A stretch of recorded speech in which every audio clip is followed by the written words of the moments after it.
Hello everyone, welcome to the session. आज की class में हम पढ़ने जा रहे हैं पंजाब स्कूल एजुकेशन बोर्ड की 6th क्लास की हिंदी की किताब पहली भाषा फर्स्ट लैंग्वेज और उसमें उसका 13वां पाठ जो कि है नर हो ना निराश करो मन को। अब आज हम इस पाठ को डिटेल में पढ़ेंगे और एक एक शब्द का अर्थ भी जानेंगे जो बहुत कठिन है। तो चलिए इसको समझने से पहले मैं आपको इसका सार बता देती हूँ कि आपको इसमें क्या पढ़ने को मिलेगा। तो इस कविता में कवि मनुष्य को शिक्षा देते हुए कहता है कि तुम अपने में निराशा के भाव कभी मत लाओ। तुम नर हो और तुम्हारा कार्य परिश्रम करना है, मेहनत करना है। व्यर्थ में अपना जीवन मत गवाओ। ये संसार सपना नहीं है। तुम ईश्वर का नाम लेकर इसमें अपना रास्ता स्वयं चुनो। अपने लक्ष्य को निश्चित कर तुम अपनी मंजिल तक पहुंच सकते हो। तुम्हारे लिए कोई भी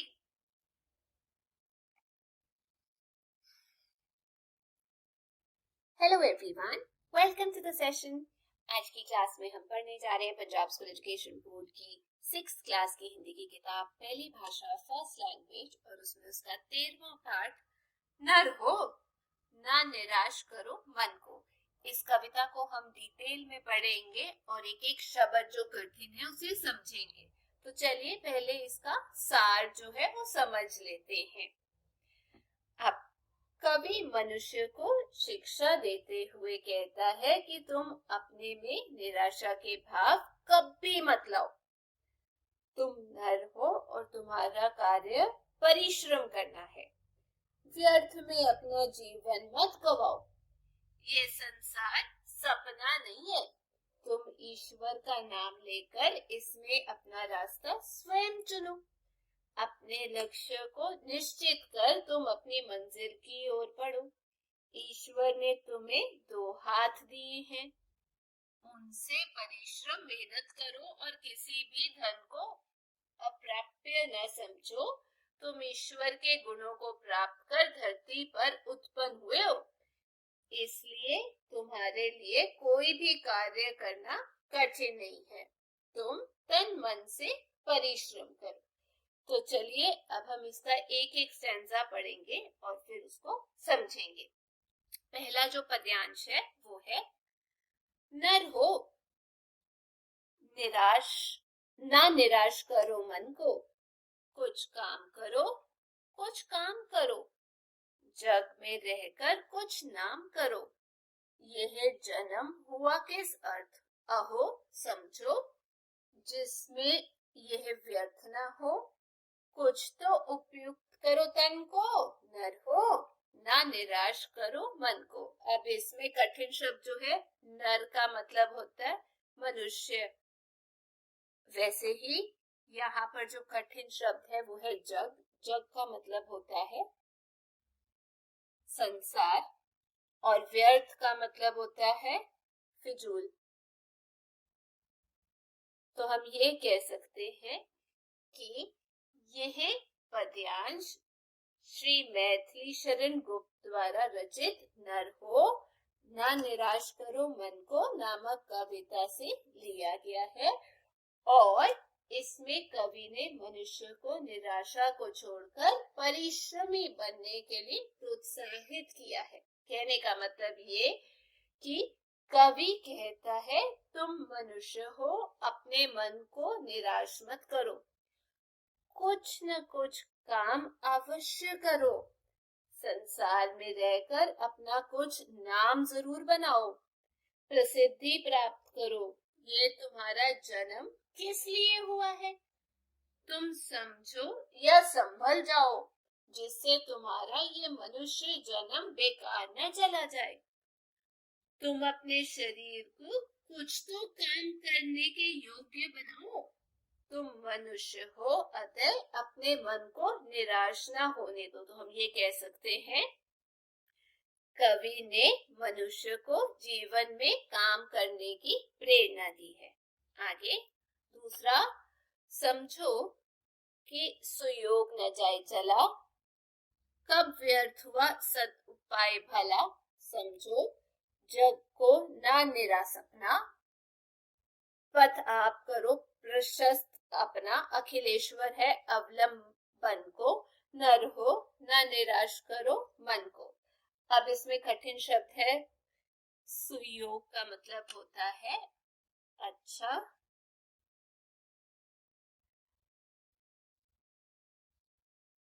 अवसर, सदुपाय का मतलब अच्छा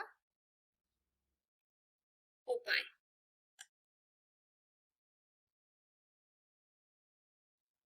ठीक है, जैसे ही अगला शब्द जो है कठिन वो है प्रशस्त का मतलब पक्का करना, या आप कह सकते हैं बनाना। अगला कठिन शब्द है अखिलेश्वर, मतलब ईश्वर, अवलंबन का मतलब होता है सहारा बनना। ठीक है, तो हम इसमें ये बोल सकते हैं कि इन पंक्तियों में कवि ने मनुष्य को निराशा को छोड़कर परिश्रमी बनने के लिए प्रोत्साहित किया है या प्रोत्साहित किया है। ठीक है, जिसको आप असल शब्दों में ये भी कह सकते हैं कि कवि मनुष्य को प्रोत्साहित करते हुए कहता है तुम संभल जाओ ताकि तुम्हारे हाथ से अच्छा अवसर या मौका ना निकल जाए। तुम ये बताओ कि अच्छी तरह से किया हुआ उपाय कब व्यर्थ जाता है। संसार को तुम मेरा स्वप्न ही मत समझो, बल्कि अपने जीवन के मार्ग को स्वयं बनाओ, क्योंकि तुम्हारा सहारा ईश्वर है, तुम मनुष्य हो, इसलिए मन को निराश मत होने दो। कहने का मतलब ये कि कवि ने ईश्वर पर विश्वास रखते हुए किसी भी प्रकार की निराशा से बचने का पाठ पढ़ाया है।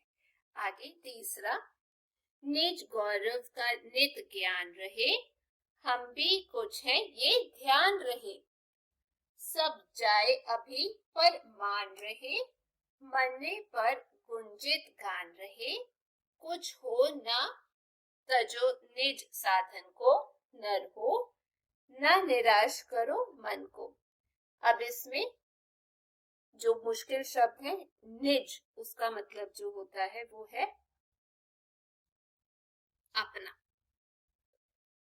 गौरव का मतलब होता है, आप कह सकते हैं बड़प्पन। ठीक है, गौरव का अर्थ बड़प्पन भी होता है, या हम कह सकते हैं गौरव का अर्थ होता है स्वाभिमान। वैसे ही अगला शब्द है तजो का मतलब होता है छोड़ो। अब इसमें कवि ने मनुष्य को निराशा को छोड़कर परिश्रमी बनने के लिए ही प्रोत्साहित किया है, या हम ये बोल सकते हैं कि कवि काम करते समय मनुष्य को सावधान रहने की शिक्षा देते हुए कहता है तुम्हें अपने स्वाभिमान का हमेशा ज्ञान होना चाहिए। संसार में हम भी कुछ हैं, इस बात का अवश्य ध्यान होना चाहिए। संसार की सब योग्य वस्तुएं अथवा सुख साधन सभी नष्ट हो जाए, किंतु सम्मान बना रहे, जिससे यश के गीत मरने के बाद भी संसार में गूंजते रहें। कुछ भी हो, तुम अपने साधन को मत छोड़ो, तुम मनुष्य हो, इसलिए अपने मन को निराश मत होने दो। कहने का मतलब ये, कवि ने निराशा के भावों को मन में कभी ना आने की प्रेरणा दी है। आगे चौथा पद्यांश है, प्रभु ने तुमको कर दान किए, सब वांछित वस्तु विधान किए, तुम प्राप्त करो उनको ना अहो, फिर है किसका ये दोष कहो, समझो ना अलभ्य किसी धन को, नर हो ना निराश करो मन को। अब इसमें कठिन शब्द है, कर का मतलब होता है हाथ, वांछित का मतलब होता है मन चाही।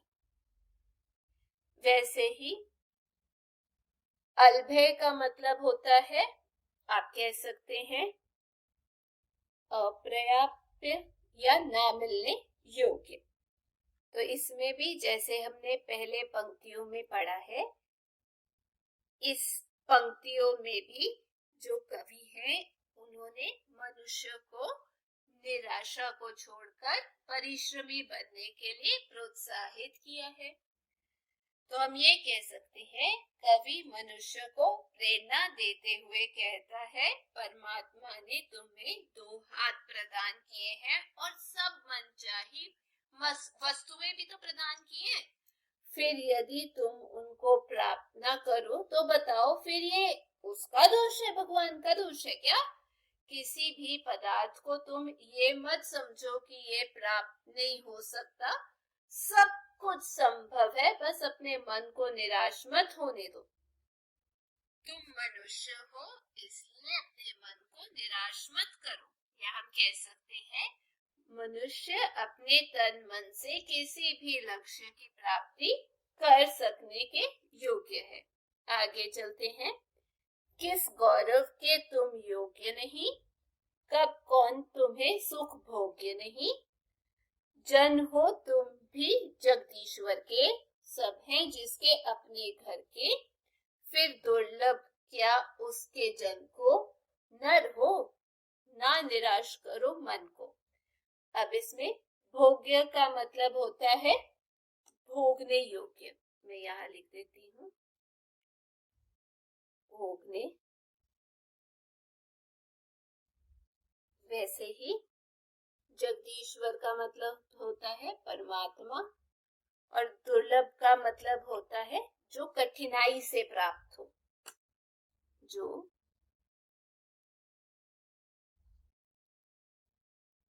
कठिनाई से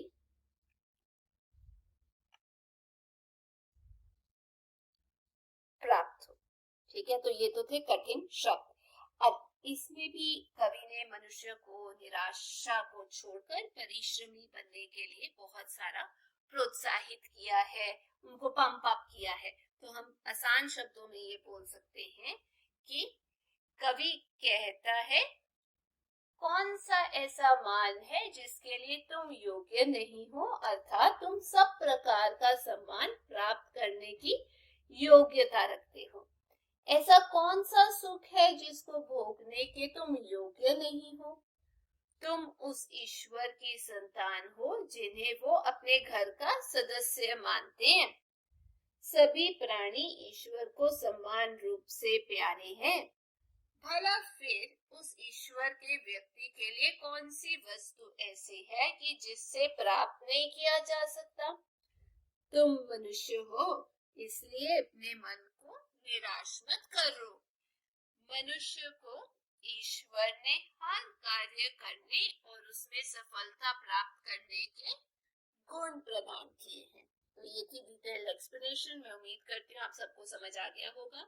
यदि वीडियो अच्छी लगी तो चैनल को लाइक शेयर सब्सक्राइब जरूर कीजिएगा। फिर मिलेंगे। Till then take care, bye bye.